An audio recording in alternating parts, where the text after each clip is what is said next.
What is nature writing? Simply put, nature writing is writing about the natural environment. And this is vast as nature itself. There's a lot to choose from. Whatever it is that you love or are interested in, it can be a topic of your nature writing. Now, here's a formal definition from the Nan Shepherd Prize in Environmental Writing. They say, perhaps you want to take a more focused or factual approach and look at individual flora or fauna in detail. Recent books have had topics such as beekeeping, owls, social and cultural history, trees, swimming, cows, and they have also offered personal observation and reflections on certain topics. You might be writing about the landscape, from farming to remote islands or city life. You may want to write about just the flora and fauna or a whole region, from one animal, one single tree. You don't need to go into the wilderness to write about nature. You don't need to be hiking for 3 months in a remote area either. So who or what makes a nature writer? You are a nature writer. Only you can tell the story that you want to tell. What if you spoke? What would you want people to listen to? And as vast and as wide as nature is, that is how much room there is for all of us to say the things that we want to say. And don't think too hard about it. You can always work the nature elements into your story through the process. And just as we heard in the Nan Shepherd Prize definition, you don't actually have to be in the wild to be writing about it. So what genres and styles are used to write about nature?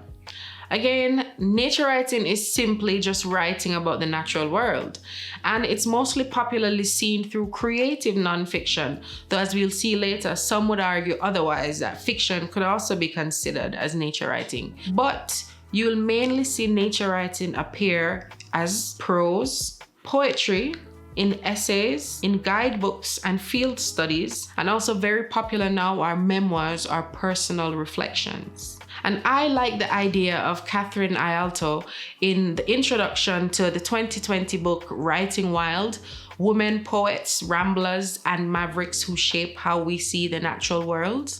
In it, she says, I liberally use the term nature writing to include many categories: natural history, environmental philosophy, country life, scientific writings, garden arts, memoirs, and meditations. What are some of the common topics that we'll find in nature writing? Well, natural history with the stress on the history, talking about times of old, but also culture, trees, plants, of course, weather cycles, farming, agriculture, animal rearing, talking about food, wildlife and animals, the water bodies, the seas, the rivers, the mountains, the sky. We'll also get beautiful descriptions of colors. Where do they show up? We'll also talk about nighttime a lot in nature writing, sleep, camping, overnighting. And I mean, a whole other group of topics can come from this. And so these are just some of the ideas to get you thinking about how we can start picking our nature elements. Now, I'll tell you a little bit about nature writing and climate writing.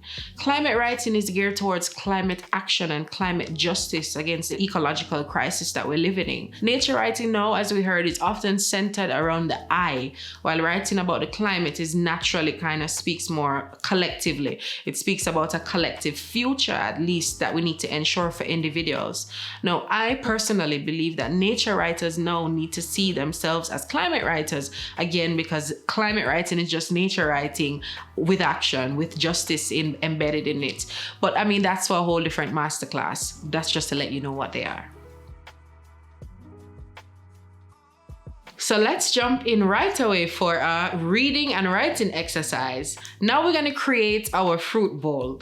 Here we'll be writing about the fruits of nature. I will read a couple poems for you from the Jamaican poet laureate Olive Senior, and these 3 poems are from her collection Gardening in the Tropics, published in 1996. You'll have the text so you can follow along, or you can listen to me read them here. Anato and Guinep by Olive Senior.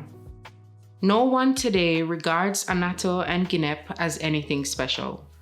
Well, with the Arawaks and others who were here before us, it wasn't so. Nothing could happen without Anato paste or Guinep stain to paint their bodies with. Ginep black to summon the rain clouds, Anato red for war.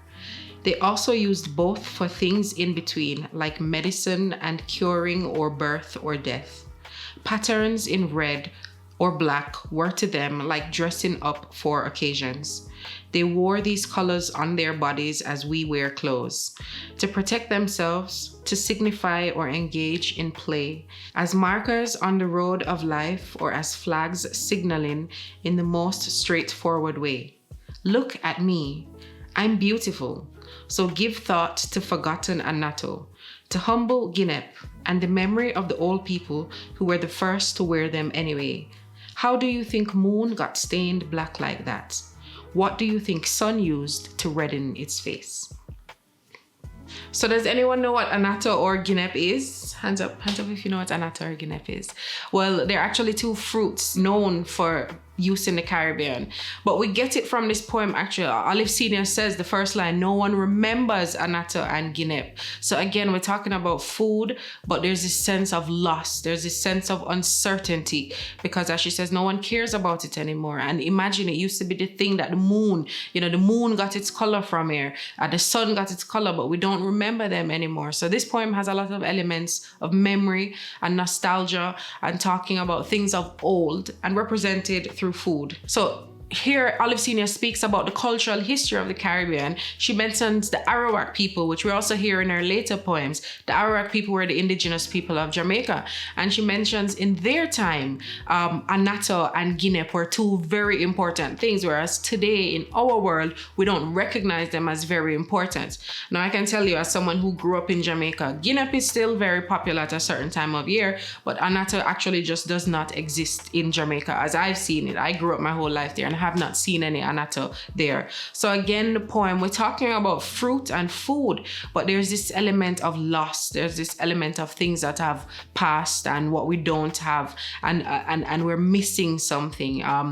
We get a lot. And Olive Senior a lot speaks about birth and death and life and the natural elements. So she says, imagine the sun got its color from Ginep and the moon got its color from Anato, and we don't even remember it. So what does that say about our connection to the natural world if we don't even recognize the moon and the sun and how we got them to be here? So this is just a poem, an example of nature writing that isn't all frills and happiness, but it has the elements of nature in it and speaking about almost a sense of desperation from the writer, wondering what happens when we forget about certain foods.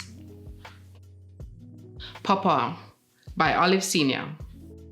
Everybody likes pawpaw, but some don't like it planted too near to the house. Me too. I know for a fact that tree will sap your strength, waste your muscle down, draw you down to skin and bone, to nothing. An old lady told me that. It's better to plant it the far side of the fence. You can laugh and call it superstitious nonsense. But if you want proof, just wrap pawpaw leaf round a tough piece of beef or mutton and wait and see if it don't draw it down to nothing. Just like the old lady did say. Pawpaw by Olive Senior is about the papaya plant. So pawpaw is just the word for papaya in Jamaica. Now this poem starts from the very beginning talking about a love and a hate, a kind of negative and a positive about the natural world. So papaya fruit, she says everybody loves pawpaw, but nobody wants it to plant it too close to them. So they like to eat it, but they do not necessarily want the tree close to them. Now why? There's superstition around it. So she says that if you plant it too close to your house, it will suck the life blood out of you and there will be nothing left. Now, again, this is rooted in a truth that we know you can use pawpaw fruit and the pawpaw leaves actually to soften meat. We use it for tough meat. It's one of the things that, the enzymes in it cause the meat to go softer. But there's also the superstition that the tree itself, because it sucks so much out of the earth, it will also suck energy from the people who it is around. So again, it's a poem about something that people actually love, and lots of people might love to eat the pawpaw fruit, but don't want it close to them. Olive Senior's poems are very much about the senses and the tastes and the foods and the way we experience these foods through. Now, I don't know if you've ever smelled a papaya fruit, but there are lots of people who are very turned off by that smell. And again, because to some people, it smells putrid. It's the smell of death. Now, I love this poem because, again, it sets it up for this thing that people love to eat, and we have a lot of it. But in some points, it's death, and it is itself is a harbinger of death if it's too close to you. So another wonderful poem talking about, the science behind the pawpaw fruit, but also the superstition, the kind of local knowledge around it. And another great poem talking about uncertainty and how it is that the natural world isn't always comforting. Guava 2 by Olive Sr. Maud was making guava jelly when she said to me, "I don't like it when guava trees start to bear too much. I take it as a sign. Remember that time in Barbados? That house scented with guava and Maud trying to reduce the vast quantity of fruit you kept harvesting. That week she made guava jelly, guava cheese, guava paste, stewed guava, and blended the pulp into drink. But your tree would not stop producing. It bore faster than she could cook or we could consume. I think of you, stricken so suddenly. I say nothing.